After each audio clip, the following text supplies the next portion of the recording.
Friends, welcome back to commerce world. तो चलिए अब हम स्टार्ट करते हैं अपना क्लास ट्वेल्थ की वीडियो। तो इस वीडियो में हम पूरे के पूरे अकाउंटेंसी सॉल्व करने वाले हैं और आराम से चलेंगे, धीरे धीरे चलेंगे, पूरा सिलेबस कंप्लीट कर देंगे।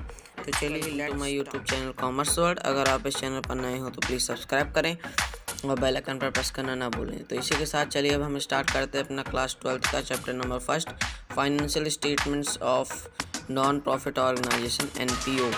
तो अब आज हम इसकी सिर्फ थ्योरी पढ़ेंगे। जैसे कि अब हम स्टार्ट करते हैं कि मीनिंग ऑफ NPO क्या होता है। तो बुक आप खोल के बैठिएगा, तो मैं ऐसे समझाते जा रहा हूँ तो आप समझते जाइएगा। तो NPO क्या होता है? NPO बहुत सारे ऑर्गेनाइजेशन होते हैं जिनका जो ऑब्जेक्टिव होता है वो पैसा कमाना नहीं होता, वो सिर्फ और सिर्फ सर्विसेज देते हैं सोसाइटी को। वो भी सर्विसेज क्या प्रोवाइड करते हैं? रिलीजियस के थ्रू, एजुकेशनल एक्टिविटीज़, इन सब में वो और सोशल ऑब्जेक्टिव अचीव करने के लिए वो सर्विसेज प्रोवाइड करते हैं।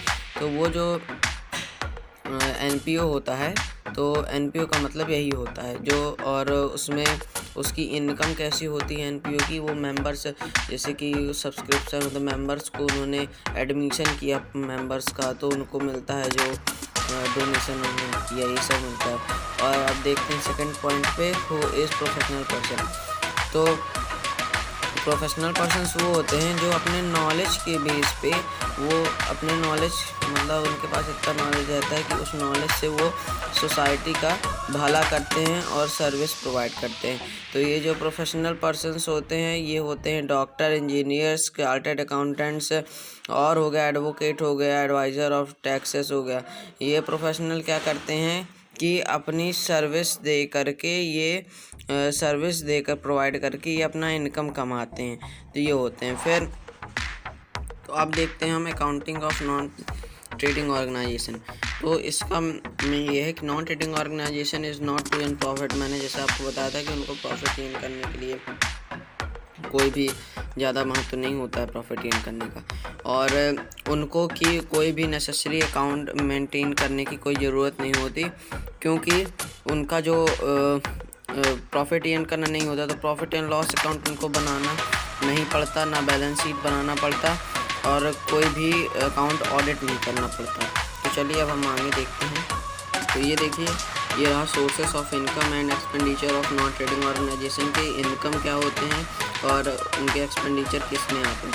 तो इनकम क्या होता है? एंट्रेंस फीस हो गया, सब्सक्रिप्शन हो गया, डोनेशन हो गया, सब्सिडरी हो गया, मेंबरशिप फीस हो गया, लाइफ मेंबरशिप फीस हो गया, इनकम एंड इन्वेस्टमेंट हो गया, और एनी इनकम जो होते हैं। और जो एक्सपेंडिचर होता है वो सैलरी हो गया, wages, rent, newspaper expenses on games, electricity expenses, stationery and printing, postage, telegram, telephone, repair charges. ये सब आपको याद करना पड़ेगा। ये सब कब आपको काम में आएंगे? जब हम क्या बनाएंगे, इसके रिसीप्ट एंड पेमेंट अकाउंट और इनकम एंड एक्सपेंडिचर अकाउंट जब हम बनाएंगे तब ये हमारे काम आएगा।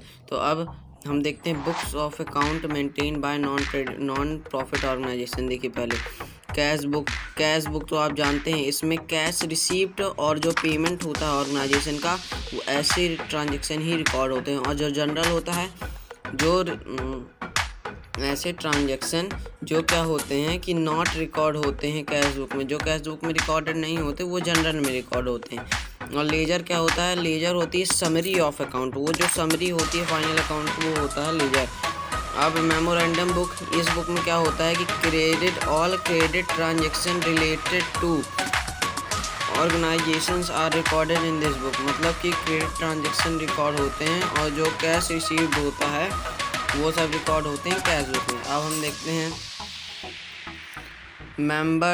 Members register. इसमें क्या होता है? इसमें मेंबर्स की पूरी डिटेल रहती है ऑर्गेनाइजेशन के, और उन्होंने मेंबर्स के द्वारा हमको जितनी भी मतलब पेमेंट ये सब मिली है, सब्सक्रिप्शन वगैरह, जैसे कि आप किसी को भी सब्सक्रिप्शन, जैसे इस समय वीवो IPL चल रहा है, तो वीवो IPL में आप डिज्नी प्लस हॉटस्टार में सब्सक्रिप्शन लेंगे तो आपको पैसा देना पड़ेगा। उसी तरह जब ये सब्सक्रिप्शन लेते हैं हमारी कंपनी का, तो इनको भी पैसा देना पड़ता है।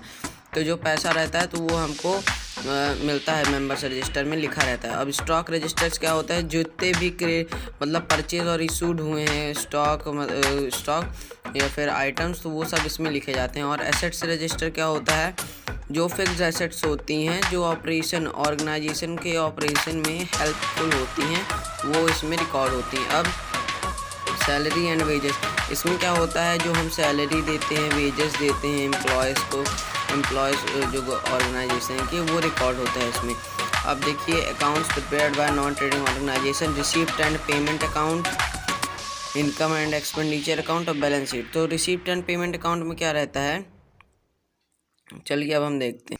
चलिए, तो ये रही मीनिंग। जो नॉन ट्रेडिंग ऑर्गेनाइजेशन होते हैं और प्रोफेशनल पर्सन्स, ये क्या बोलते हैं, फाइनल पोजीशन और कैश बैलेंस की ये मतलब समझते हैं उसको।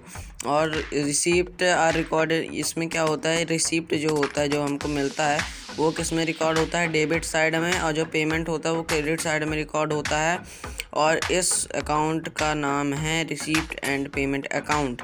और ये डेफिनेशन ज़्यादा इम्पॉर्टेंट है पेपर बेसिस पे।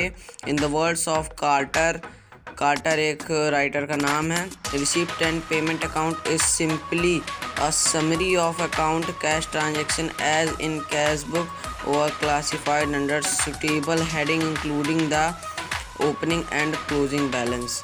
तो ये है। अब इसमें पॉइंट टू बी रिमेंबर, अब ये हम अगले नेक्स्ट वीडियो में पढ़ेंगे।